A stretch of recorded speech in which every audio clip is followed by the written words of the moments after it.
اور غم میں اتنی ہی تقویت اور اتنی ہی گہرائی پیدا ہو رہی ہے، اور یہاں نام حسین آتا ہے ہماری آنکھوں سے اشکوں کی فرات جاری ہو جاتی ہے۔ عزیزان گرامی، بس ایک جملہ کہہ کر ہم ذرا مصائب کے خیمے میں اذن دخول لے رہے ہیں۔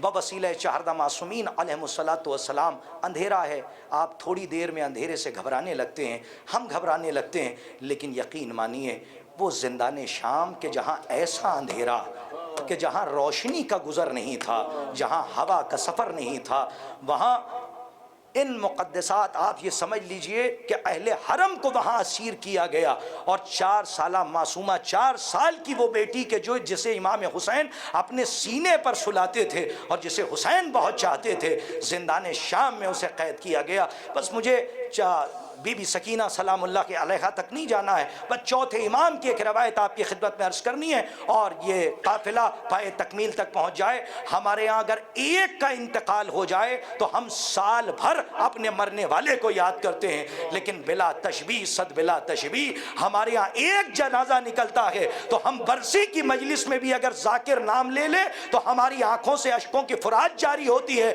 ہم اپنے چاہنے اپنے گھر والوں کو یاد کرتے ہیں۔ لیکن اللہ جانے عصر عاشور سید سجاد کا کیا عالم ہوا ہوگا کہ جب ایک گھر سے 72 جنازے نکلے ہوں گے۔ ارباب ازا، علماء سے ہم نے یہاں تک سنا ہے، اور یہ روایت کہیں پڑھی نہیں لیکن علماء سے باقاعدہ سنا ہے، اور معتبر علماء نے فرمایا کہ جب امام حسین علیہ السلام رخصت کے لیے آئے ہیں اور چوتھے امام کے خیمے میں آئے، اور جب امام نے امام حسین علیہ السلام کو دیکھا تو سر سے لے کر پاؤں تک میرا مولا خون میں نہایا ہوا تھا۔ مولا سجاد نے کہا بابا یہ کیا عالم ہے، بابا میرا چچا عباس کہاں ہے، بابا میرا بھیا علی اکبر کہاں ہے؟ مولا حسین نے کہا بیٹا اب ہمارے اور تمہارے علاوہ کوئی نہیں بچا، ہم اسرار امامت کو تمہارے حوالے کرتے ہیں۔ اور باب عزا، لیکن آپ یاد رکھیے کہ جس کا کوئی مر جائے، ہمارے ہاں کوئی ایک کا انتقال ہو جائے، ہم سال بھر اپنوں کو یاد کرتے ہیں،